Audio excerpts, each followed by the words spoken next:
여호와께서 높여주신다, 세우셔서 높여주신다 하는 뜻이 예레미야인데, 이런 뜻을 가진 예레미야가 하나님의 말씀을 받아서 이스라엘 백성들에게 이제 전합니다. 예언을 하는 거죠. 예언을 하는데 내용이 얼마나 많습니까? 52장까지 내용이 쭉 있잖아요. 있는데 그 내용의 핵심이 뭐냐면 오늘 31장 31절에 소개되고 있는, 내가 이스라엘 집과 유다의 집에 뭘 세우리라? 새 언약을 세우리라. 새 언약을 알려주고 새 언약으로 인도하기 위하여 예레미야의 말씀이 지금 쭉 설명되고 있는 것입니다. 그래서 모든 17권의 예언서는 새 언약으로 안내하는데, 새 언약의 주인공이 누구냐? 예수님을 만나게 하는 것입니다. 아멘. 그래서 여러분 교회 오면은 계속 누구 믿으라래요? 예수 믿으라고 하는 것입니다. 성경을 꼭 지켜라 이렇게 처음부터 말하지 않아요. 여러분 교회 다니기 쉽습니까? 그러면 창세기부터 요한계시록까지 성경 지켜요. 계명 지켜. 그러면은 예수 믿는 거예요. 이렇게 말한 적이 없어요. 교회는. 누구 믿으라래요? 예수를 믿으라고 말을 하지, 성경을 지켜 그러면 신앙생활하는 거 이렇게 말한 적이 없다고. 왜 그렇습니까?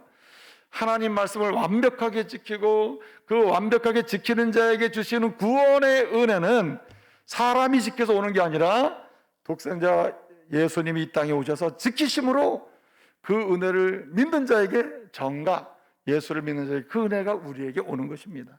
그래서 제사함도 받고 하나님의 거룩한 백성으로 살아가는 것. 그러므로 여러분, 우리가 말씀을 지킨다는 것은 내가 지켜서 거룩해지거나 깨끗해지거나 남들보다 낫거나 뭔가 온전한 사람으로 되기 위함이 아니요, 먼저 완벽하게 하나님 말씀을 지키신 그 예수님을 믿고 하나님의 자녀로서 구원받은 자녀가 되게 하셨으니 기쁨으로 지키는 것임을 믿으시기 바랍니다.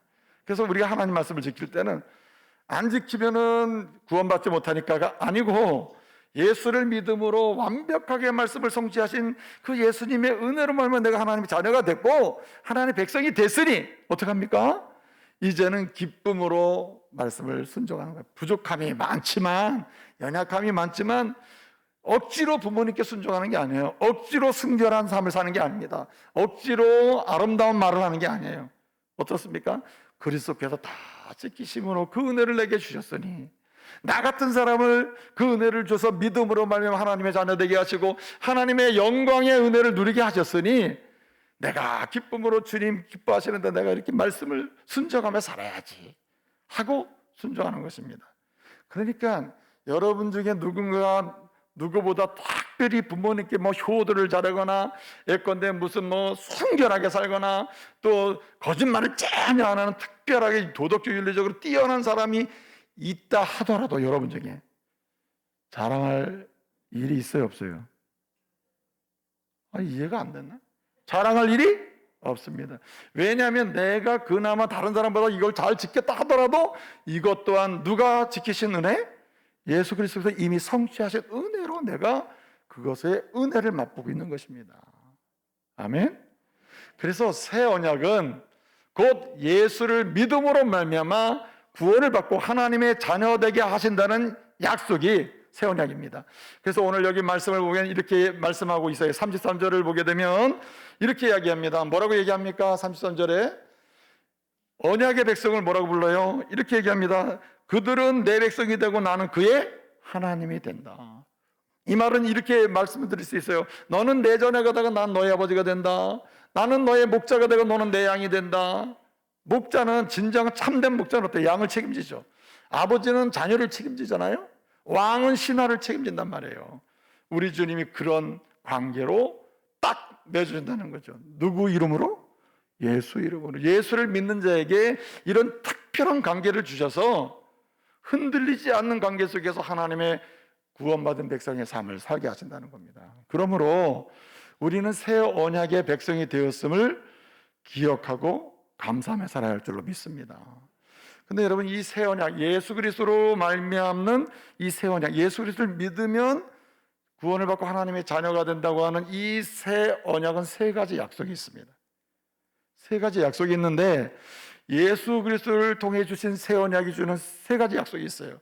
첫째는 제3의 약속입니다. 제3의 약속. 예수를 믿음으로 말미암아 하나님의 자녀가 되고 구원을 선물 받게 하신다는 이 새 언약의 약속에 세 가지가 있는데, 예수로 말미암아 깨끗하게 죄를 사해 준다는 뜻입니다. 오늘 34절을 보게 되면 이렇게 말씀하고 있어요. 34절 마지막 절을 보게 되면 내가 그들의 악을 사하고 죄를 사하고 그 죄를 뭐도 하지 않아요? 기억하지도 않겠다고 했습니다. 기억하지도 않겠다. 그래서 첫 번째 약속은 무슨 약속이에요? 제3의 약속을 주십니다. 예수로 인하여 구원받게 하시는 이 새 언약의 첫 번째 약속은 제3의 약속이에요. 두 번째 약속이 있습니다. 이 두 번째 약속은 뭐냐면 따라합시다. 성령을 주시는 약속이에요. 성령을 주신다. 성령. 사람은 자신도 모르게 두 영에 의해서 움직여요. 중간은 없어요. 두 영에 의해서 움직입니다. 직접적 간접적이든 직접적 영향력 속에 있든 간접적 영향력 속에 있든 두 영의 지배를 받아요. 하나는 뭐냐면 악한 영의 지배를 받습니다. 이 악한 영의 지배는 끊임없이 악한 것을 만들어내요, 마음에서. 또 하나는 선한 영에 의해 지배를 받아요. 선한 영은 뭐냐? 성령인 줄 믿으시기 바랍니다. 그래서 여러분, 우리 예수님이 계속 약속하셨어요. 이 땅에 오셔서 여러분 십자가를 지시기 전, 마태복음 16장에도 십자가를 지시기 바로 직전에 누가복음 24장에서도, 그리고 이 십자가를 지시고 나서 십자가의 구원사역을 완성하신 다음에 승천하시기 직전 사도행전 1장 8절에서도 뭘 약속하셨습니까? 내가 너희를 위하여 뭘 보내리라? 성령을 보내리라. 성령을. 여러분 중에 근데 그러면 내가 성령을 받은 사람이야? 성령이 내게 계신 거 어떻게 안단 말이냐? 제가 그냥 간단하게 말씀드릴게요. 제가 자주 말씀드리는 거예요. 여러분이 예수 믿고 나서 하나님의 자녀가 된 사람으로서 일상을 살아가는데 못된 짓 할 때가 있죠. 악한 말 할 때가 있죠. 그리고 아주 하나님이 싫어하는 일 할 때가 있어요. 그리고 나는데 이 시차는 있을 수 있어요. 하는 순간 하고 나서 좀 일주일 지난 다음에, 하고 나서 2, 3일 지난 다음에 어떤 시차의 작용은 있으나 본질은 같아요. 내 마음이 괴롭고 하나님이 이거 원치 않는 것인데, 하나님이 이거 부끄러운 거야, 내가 이렇게 살면 안 되지, 내가 주님 앞에서 주의 은혜로 내가 구원받았는데 이러면서 자꾸만 주께로 돌아가야 되겠구나, 순종해야 되겠구나, 회개해야지 하고 가는 마음이 생겨요, 안 생겨요? 생기는 그 사람에게 성령이 임한 줄 믿으시기 바랍니다. 성령이 임하지 않고서 그런 마음 생길 수가 없어요. 도덕적으로 내가 착하게 살아야지, 이거는 아무나 가질 수 있어요. 그러나 본질적으로 내가 진짜 죄인이구나, 주님의 은혜가 아니면 내가 구원받을 수가 없구나 하고 말씀 앞으로 주님께로 나가는 요 사람, 성령께서 믿음과 함께 약속하신 대로 주신 줄로 믿습니다. 성령을 주신 거예요, 성령. 그래서 여러분, 예수를 믿고 구원받잖아요. 세례받는 가운데 하나님이 주시는 최고의 선물이 뭐냐면 성령을 주시는 거예요, 성령. 그 다음에 세 번째로 마지막 뭐냐면은 이 새 언약대로 이 예수를 믿고 구원받은 사람에게 약속하는 새 언약의 약속 세 번째는 뭐냐면 재림의 약속입니다. 여러분, 우리 주님이 마태복음 16장에서 말씀하셨어요. 사실은 반복적으로 얘기하셨는데 성경의 마지막 책이 요한계시록입니다. 요한계시록 보면 요한계시록 22장이 마지막인데 22장 12절을 보게 되면 주님이 하신 말씀이 뭐냐면 내가 속히 오리라.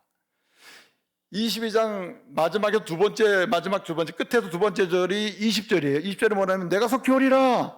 그러니까 이 속히 오리라는 주의 음성을 들은 사도 요한이 뭐라 그랬습니까? 아멘, 주 예수여 오시옵소서, 마라나타, 이렇게 응답을 한단 말이에요.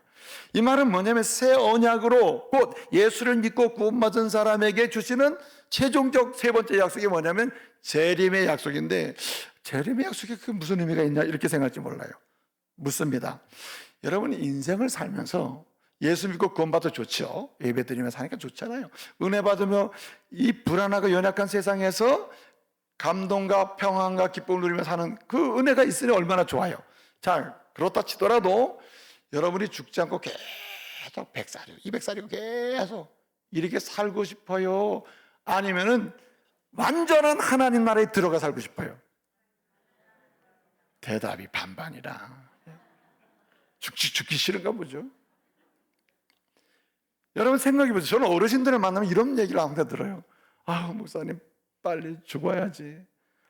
그러면 뭐냐면 살기가 너무 힘들대요. 살기가 연세가 드시니까 살기가 너무 밥 먹는 것도 힘들고 걷기도 힘들고 나중에는 누구 도움이 아니면 아무것도 할 수 없는 내가 너무너무 비참하대요.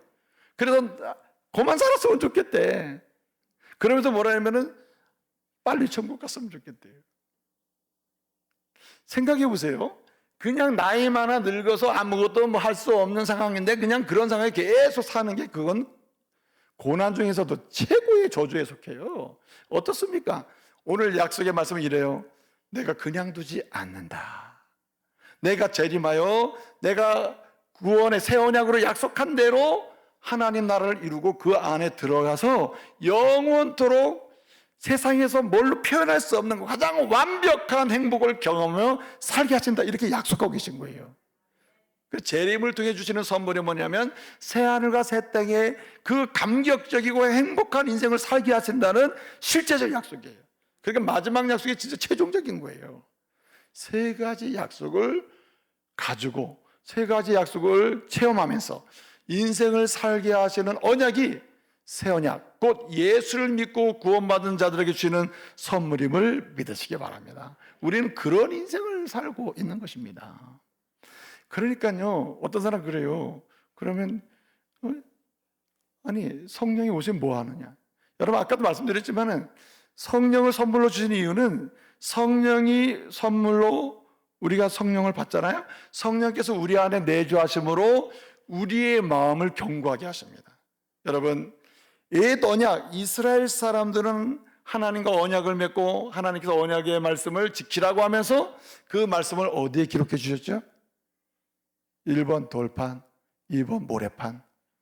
돌판에 기록했죠. 돌판에 기록한다는 말은 의미가 있어요. 지워지지 않는 말씀, 영원한 말씀을 준 거다. 이 말씀을 지켜라. 언약의 백성이니까 그러면 내가 구원의 은혜를 누리게 하겠다. 구원의 백성으로 살게 하겠다. 이렇게 된 거거든요. 근데 이스라엘은 못 지켰잖아요. 이 돌판에 기록된 걸 못 지켰단 말이에요. 그래서 예수님이 오셔 대신 지키시면서 성령을 약속하시는데 성령은 내주하십니다. 떠나지 않으세요. 한 번 오시면 믿는 자에게 오셔도 떠나질 않으신다. 우리 마음속에 역사하시고 함께 계십니다. 그래서 여러분, 성령을 통해서 하시는 말씀이 뭐냐면 이제 내 말씀과 내 율법을 돌판에 기록해서 객관적으로 지켜라, 이게 아니고 아예 마음에 새겨주셔가지고 성령께서 이 말씀을 생각나게 하고 떠나도록 다시 돌아오게 하고, 회개가 빨리 돌아오게 만들어 성령께서 이 마음에 새겨진 말씀을 따라서 돌아오게 하는 은혜를 주시는 것입니다. 이 마음의 말씀이 깊이 새겨져서 지워지지 않게 하세요. 이 마음을 뭐라고 부르는 새 마음이라 해요. 새 마음. 흠 마음이 아니라 새 마음을 주셔요. 말씀 한번 읽어보겠습니다. 33절 다 같이 읽습니다. 33절 읽습니다. 시작. 그러나 그날 후에 내가 이스라엘 집과 맺은 언약은 이러하니 곧 내가 나의 법을 그들의 속에 두며 그들의 마음에 기록하여. 여러분 마음 믿을 수 있어요? 못 믿죠. 마음이 얼마나 자주 변합니까? 그런데 성령이 들어오셔서 내 마음을 새 마음으로 만들어주면 그 새 마음에 복음이 기록돼요. 복음이 예수 믿으면 구원받고, 예수 믿음으로 내가 내 노력이 아니라 예수 그리스도의 그 십자가의 은혜로 내가 제사함받고 하나님의 자녀가 됐다고 하는 그 진리의 말씀이 마음에 새겨져요. 이것을 성령께서 유지시켜 주시고 새 마음으로 항상 소중하게 다루게 하시고, 그래서 성령의 인도하심 따라 그렇게 쓰러지고 넘어져도 다시 주여 내가 죄인입니다, 예배로의 자리에 나오고 교회로 나오고 주의 말씀 앞으로 나오는 줄 믿으시기 바랍니다. 그렇게 해서 새 언약의 주인 되시는 예수님을 통해서 우리가 은혜를 받는 것입니다. 그래서 여러분, 오늘 제가 말씀드렸듯이만 첫 번째 찬양이 뭐였어요? 첫 번째 찬양이, 오늘 예배의 첫 번째 찬양이 뭐였어요? 하나도 기회가 안 나죠.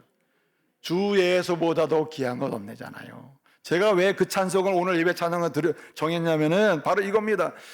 모든 구약의 성경, 특별히 예레미야가 우리에게 보여주는 바는 뭐냐? 바로 새 언약으로 인도하는 거예요.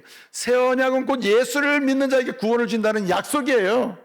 그 약속 속에 세 가지 약속이 있어요. 예수를 믿는 자는 제사함 받는다. 예수를 믿는 자는 즉시로 성령이 우리 마음속에 오신다. 그래서 새 마음으로 만들어, 그렇게 못된 마음도 양심도 회복시키시고 새 마음을 만들어줘서 예수 믿는 길이 왜 길이 없구나 이렇게 깨닫게 해요. 그리고 어떻게 합니까?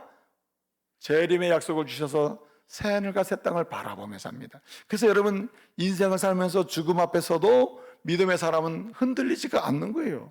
죽고 싶지 않아요? 나 끝까지 살고 싶어 이러지 않잖아요. 물론 죽음의 위험 앞에서 인간적인 고뇌가 있고 슬픔이 있어요. 너무 당황스러움이 있으나 어느 순간이 딱 되면 어떻습니까? 믿음의 사람은 한결같이 기쁨으로 주께서 하늘 문 여시고 맞이하시는 그 은혜의 현장을 바라보면서 천국으로 들어감을 믿으시기 바랍니다. 재림의 약속 속에 주신 새하늘과 새 땅의 약속이에요.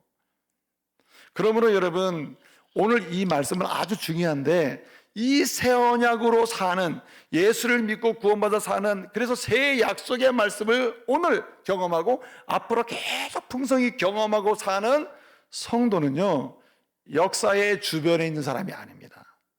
여러분 세상 역사는요 절대로 그냥 우연히 진화적으로 막 진행되는 게 아니에요.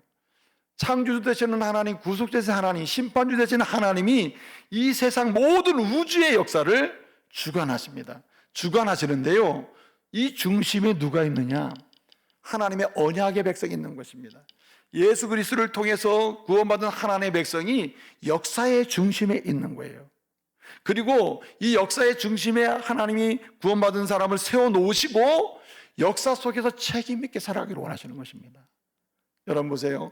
52장까지 되어 있는 예레미야 말씀을 보면요, 25장까지는 유다 이야기예요. 유다 이야기가 25장 되어 있어요. 그리고 46장부터 52장까지는 애굽부터 여러분 바벨론까지 10개의 나라, 모든 세상을 예표하는 10개의 나라 이야기가 나와 있어요. 근데 이 모든 이야기는 예레미야 누굽니까? 예레미야는 하나님의 은혜로 구원받은 사람의 대표적인 예표 같아요. 그런데 이 사람이 어떻게 됩니까? 그 요동치는 막 멸망하고 막 유다가 멸망하고 막 그냥 공격이 오고 전쟁이라는 이 요동치는 역사의 중간에 딱 서 있는 거예요. 그러면서 어떻게 합니까?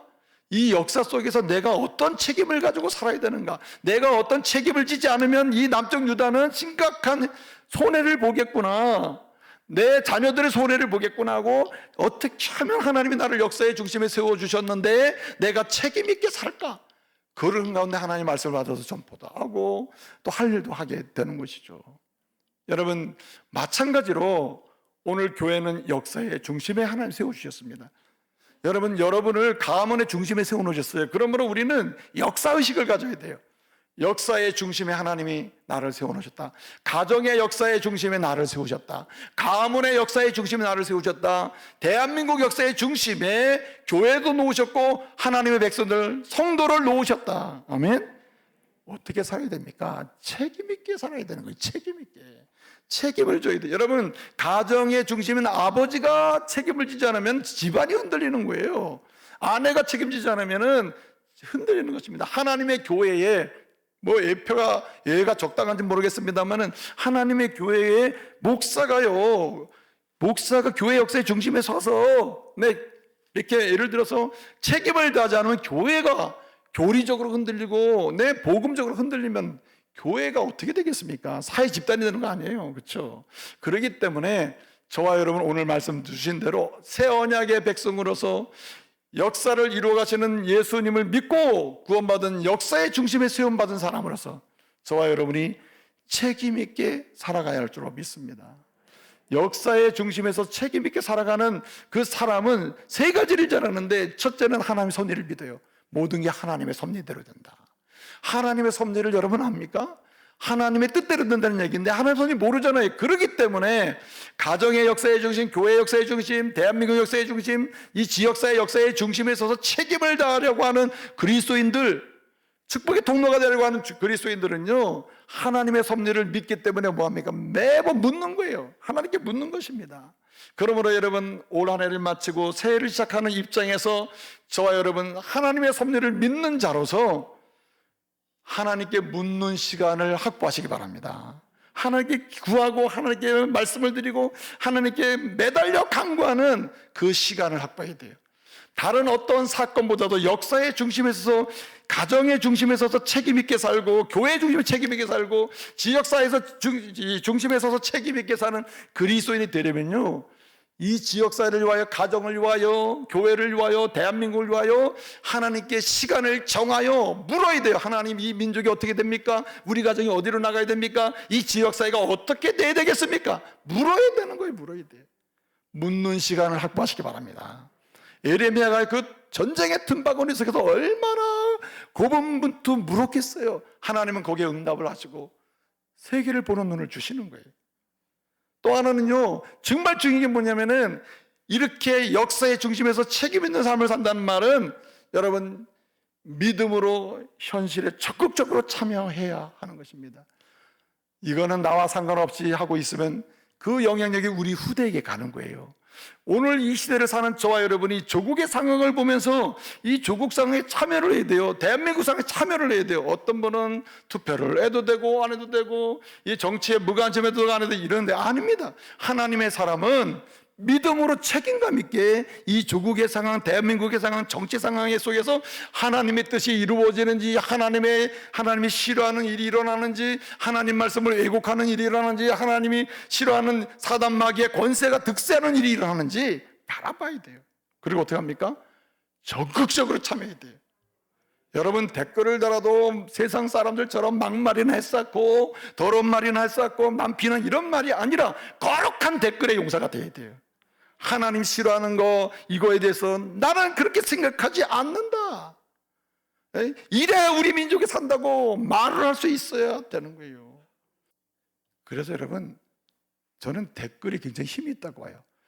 건강한 댓글, 성경에 입각한 나는 이런 것을 주장합니다, 이렇게 댓글 다는 거죠. 마지막 한 가지는요, 역사의 중심에 서서 책임 있게 사는 그리스도인은 어떻게 사는가? 절대적 기준을 말씀에 두고 가야 됩니다. 말씀 따라가는 것입니다. 말씀 따라. 현실적으로 내가 큰 손해를 보고 이러다가 내가 망했구나 하는 상황이 와도 뭘 따라가야 되느냐? 말씀을 따라가야 돼요. 말씀을. 하나님 말씀 따라가면 말씀은 영영이 서리라, 변질되지 않고 중단되지 않기 때문에 결국은 말씀 따라가는 사람이 승리하게 될 줄로 믿습니다. 여러분, 예레미야를 보면 이제 남쪽 유다가 망했어요. 아주 이 엄청난 희생을 당했어요. 살육이 일어났어요. 살육이. 예루살렘 성이 무너지면서요, 수많은 사람이 칼날에 죽기도 하고 말바꾸게 밟혀 죽기도 했어요. 기록에 보면 엄청난 희생이 따랐습니다. 그런데 놀라운 사실을 하나 증거해 줍니다. 예레미야, 그리고 예레미야를 어려운 가운데서 나는 그래도 당신이 그렇게 주장하는 게 맞다고 봅니다, 믿음으로 사는 게 맞다고 봅니다, 당신처럼 말씀을 따라가는 게 옳다고 봅니다 하면서 또 따라다니던 사람이 있었거든요. 예레미야 따라다니던 사람, 그 사람이 바룩이라는 사람인데, 이 사람은 예레미야의 예언의 말씀을 기록해 준 사람이에요. 이렇게 바룩이라는 사람, 또 심지어는요, 구스 사람으로서 이 예레미야가 여러 가지 정치적인 환경에 빠져서 막 어려움을 당할 때 이 사람을 도와준 사람조차도 나중에 어떻게 되느냐? 살육의 현장에서 싹 살아남습니다. 주님이 주는 예표는 뭐냐? 아무리 어려워도 말씀 따라가는 사람은 결국은 하나님이 살려내신다, 구원하신다, 살게 하신다는 약속이에요. 그러므로 여러분, 가정의 역사, 교회 역사, 지역사 역사, 하여튼 여러분이 직면하는 모든 역사에 하나님이 나를 중심에 세우셨구나, 그러므로 나는 오늘부터 책임 있게 살아야 되겠다, 이렇게 결단하시면서 섭리를 믿고 기도하시고, 그리고 적극적으로 예수 이름으로 참여하시고 무브먼트를 해야 돼요. 그리고 뿐만 아니라 어떤 상황에서도 하나님 말씀을 기준으로 선택하다가 약속하신 복을 누리시기를 말씀으로 축복합니다.